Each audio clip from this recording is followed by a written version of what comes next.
તો અમદાવાદમાં નિષ્ફળ તંત્રની અણઆવડતના બોલતા પુરાવા સામે આવ્યા છે। નિકોલમાં ગટરના પાણીની સમસ્યાનો જાણે કોઈ જ ઉકેલ નથી। નિકોલના ગોપાલ ચોક પાસે ગટરના પાણીથી રસ્તાઓ તળાવ બની ગયા છે। છેલ્લા 1 વર્ષથી નિકોલમાં ગટરના પાણી ઉભરાવાની સમસ્યા છે। મોટા મોટા દાવાઓ અને બળગા ફૂંકતું તંત્ર આ જોઈ લે, કેમ કે જે શહેરમાં ઓલિમ્પિક યોજવામાં આવે છે ત્યાં જ પાયાની સુવિધા નથી। સોસાયટીના રહીશો ગટરના પાણી ઉભરાવાથી ત્રાહિમામ પોકારી ઉઠ્યા છે। રજૂઆત કરવામાં આવી છે છતાં કોઈ જ નિરાકરણ ના આવતા હવે લોકોમાં ભારોભાર રોષ જોવા મળી રહ્યો છે। મેં અનેક વાર રજૂઆત કરી છે તેવી વાત કોર્પોરેટર બળદેવભાઈએ કરી છે। કોઈ નક્કર કામગીરી થતી નથી। અમરનાથ સોસાયટીના રહીશો મોટી સંખ્યામાં એકઠા થયા। રહીશો દ્વારા નિરાકરણ માટે માંગ કરવામાં આવી છે। નિરાકરણ ન આવે તો ઉગ્ર આંદોલનની ચીમકી ઉચ્ચારવામાં આવી રહી છે। નિકોલ વિસ્તારમાં ગોપાલ ચોક પાસે આવેલી તમામ સોસાયટીના આસપાસના રહીશો ત્રાહિમામ પોકારી ગયા છે, કારણ કે અહીં સમસ્યા મુખ્ય જે છે તે ગટરના પાણી બેક મારી રહ્યા છે। સવારે 8 થી બપોરના 2 વાગ્યા સુધી પરિસ્થિતિ એટલી ભયંકર વિકટ હોય છે કે અસહ્ય દુર્ગંધની વચ્ચે રહીશોને રહેવું પડે છે અને તેને લઈને રહીશોમાં રોષ છે। આ ગટરનું પાણી બધી ઉભરાય છે અને ગંદકીવાળો સોસાયટીમાં જો છે, પછી પીવાના પાણીમાં ગટરનું પાણી આવે છે, એના સેમ્પલ લઈ ને અમને સુલકારો આપે, નકર બધાને દવા આપી દે એટલે અમે પીવા ચાર છે આખી સોસાયટી એ કાર્ય। અમારે આ એક પાણીનું ચોખ્ખું પાણી જોઈએ છે ને આ પાણી ન ભરાવવું જોઈએ એની સમીક્ષા કરે। સાહેબ, ઉનાળામાં લગભગ સમજી લો ચોમાસા જેવું વાતાવરણ કરી દીધું છે। ગોઠણ સુધી પાણી ભરાય છે।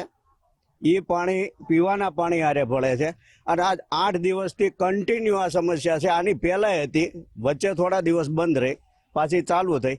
એક પણ કોર્પોરેટર કે નેતાને એ ટાઈમ નથી કે અહીંયા આવીને સમસ્યાનું કંઈક નિવારણ કરે। અને અમારે હજી આ ઉનાળો છે, આ ગટરનું પાણી છે કે ચોમાસામાં પાછી આ પરિસ્થિતિ છે, ચોમાસામાં પાણી ભરાય। અમારે આખું વરામ જ કાઢવાનું પાણીમાં જ। આમ તો કોર્પોરેશન કે છે સ્વચ્છતા અભિયાન, આમાં સ્વચ્છતા અભિયાન કઈ દેખાય છે તમને? આમાં કચરો નાખીએ તો દંડ કરે, અહીંયા આટલો બધો કચરો છે, કોઈ જોવા નહીં આવતું। છોકરાને સ્કૂલે જવું કેમ નહીં કરવી, પરીક્ષા છે કેમ ના મૂકવા જવા, કેમ ના લાવવા, આમના સ્વચ્છતા અભિયાનના લીરા દેખાઈ રહ્યા છે। મહિલાઓ છે, શું કહેશો કે કેટલા સમયથી આ સમસ્યા છે?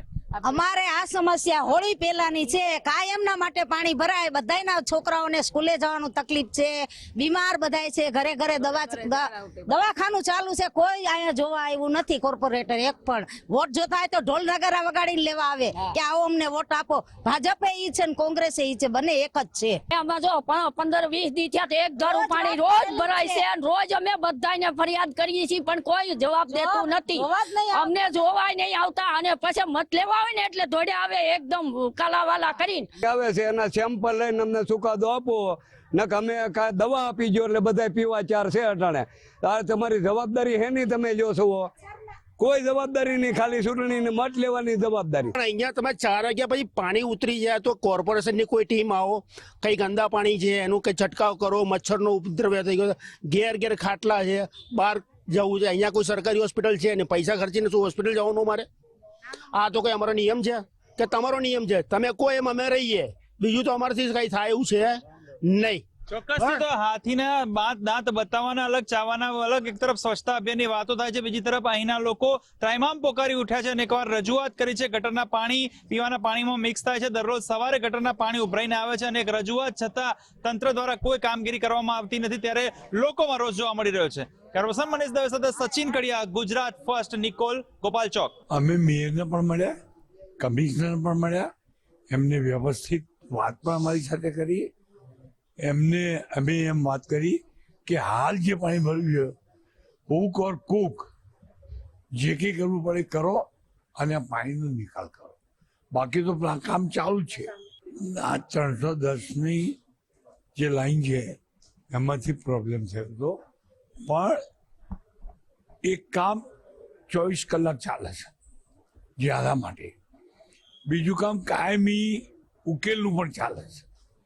આ પ્રોબ્લેમ માત્ર 15 દિવસથી 10-15 દિવસ પૂરતો છે અને 1.5 મહિના પછી તો 15 વર્ષથી 25 વર્ષ સુધી કોઈ પ્રોબ્લેમ નહીં આવે એની ખાતરી આપી। 25 વર્ષની એટલું સરસ કામ આ જીવન થઈ રહ્યું છે।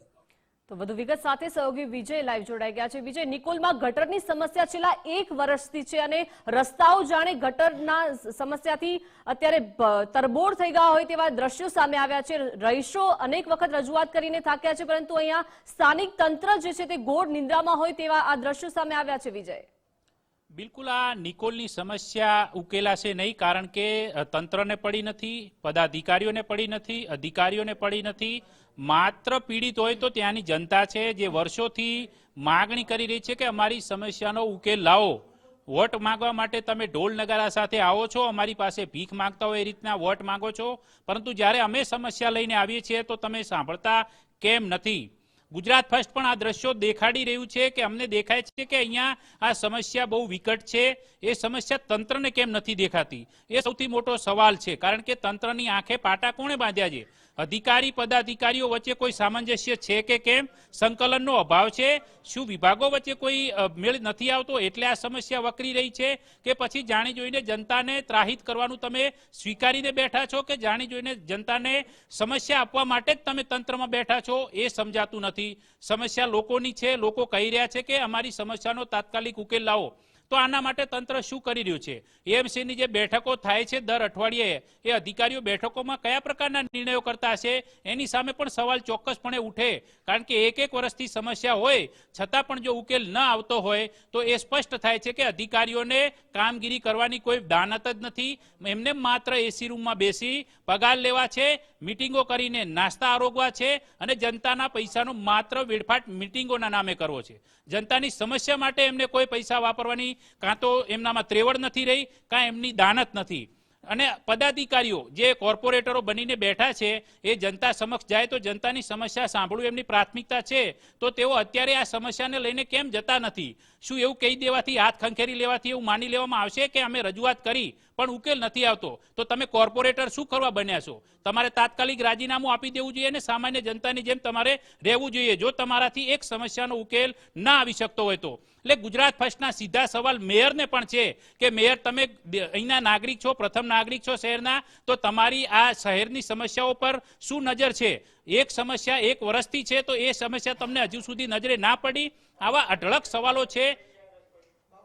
આપણી સાથે બાબુભાઈ ધારાસભ્ય દ્રસ્કોઈના છે, તેઓ જોડાયા છે. બાબુભાઈ, ગુજરાત ફર્સ્ટમાં આપનું સ્વાગત છે.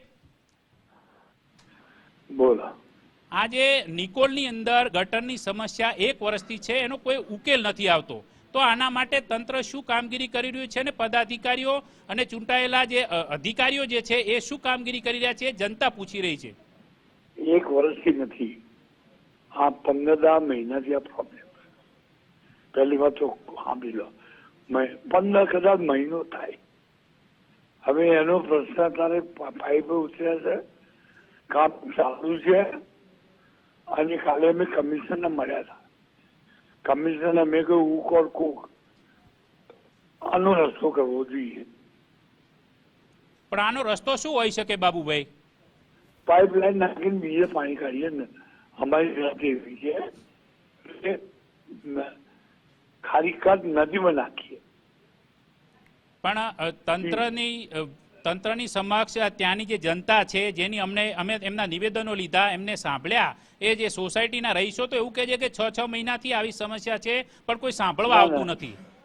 એવું નથી, હું તો વિચારવા પડવાનો 15 વાત બિલકુલ. અને એ 12 વાગ્યા પછી પાણી ભરાય છે. અમે 1-2 જગ્યાએ બૂથ મારવાના પણ કર્યા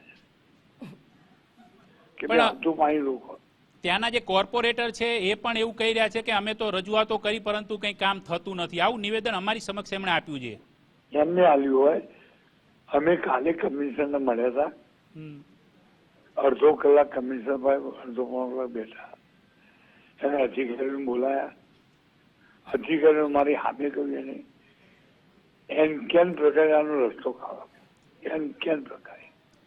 તો બાબુભાઈ, શું ગુજરાત ફર્સ્ટ પર આપ નિકોલના એ જે રહીશો છે તેમને કોઈ ખાતરી આપી શકો કે કેટલા દિવસમાં સમસ્યાનો ઉકેલ આવી શકે છે? બધા 15 દિવસ. 15 દિવસ? હા, 15 દિવસ 100% માનવું છે. આભાર બાબુભાઈ ગુજરાત ફર્સ્ટ સાથે વાત કરવા બદલ. તો ધારાસભ્ય દ્રસ્કોઈના જેમણે નિકોલના રહીશોને ગુજરાત ફર્સ્ટના માધ્યમથી એવી બાંહેધરી ખાતરી આપી છે કે અમે રજૂઆત કરી છે અને આગામી 15 દિવસની અંદર આ ગટરિયા પાણીનો ઉકેલ અમે લાવી દઈશું. તેમને અનેકવિધ તેમને કરેલી કામગીરી પણ ગણાવી. પરંતુ મૂળ મુદ્દો એ છે કે અગાઉ પણ આ પ્રકારે બાંહેધરીઓ અપાતી હતી, પરંતુ વાસ્તવિક અમલીકરણ છે એએમસીનું નગરોળ તંત્ર ખરેખર રીતે કરશે કે કેમ એ સવાલ હજી ઊભો છે. કારણ કે પદાધિકારીઓ કહી જાય છે તો અધિકારીઓ નથી માનતા, અધિકારીઓ કામ કરવા જાય છે તો ક્યાંક પદાધિકારીઓને વાંકવું પડે છે. આ પરિસ્થિતિની અંદર ચૂંટાયેલા જનપ્રતિનિધિઓ જ્યારે જનતા સમક્ષ જાય છે ત્યારે જનતાની સમસ્યા તો એમની એમ અડીખમ ઊભી હોય એ પ્રકારનો ઘાટ દર વખતે આપણને જોવા મળે છે. પરંતુ જોવાનું એ રહેશે દીપિકા કે આખરે ગુજરાત ફર્સ્ટ પર આપેલી આ બાંહેધરીનું અમલીકરણ ખરેખર વાસ્તવિક રીતે 15 દિવસમાં થાય છે કે કેમ. અન્યથા આપણે ફરીથી નિકોલની એ જનતાની સમસ્યાને આ જ તંત્ર સમક્ષ લાવીશું અને આ બહેરા, નગરોળ અને નિષ્ઠુર તંત્રને ફરી જગાડવાનો એક પ્રયાસ જરૂર કરીશું. જી બિલકુલ, આભાર વિજય વિગત સાથે જોડાયા તે બદલ.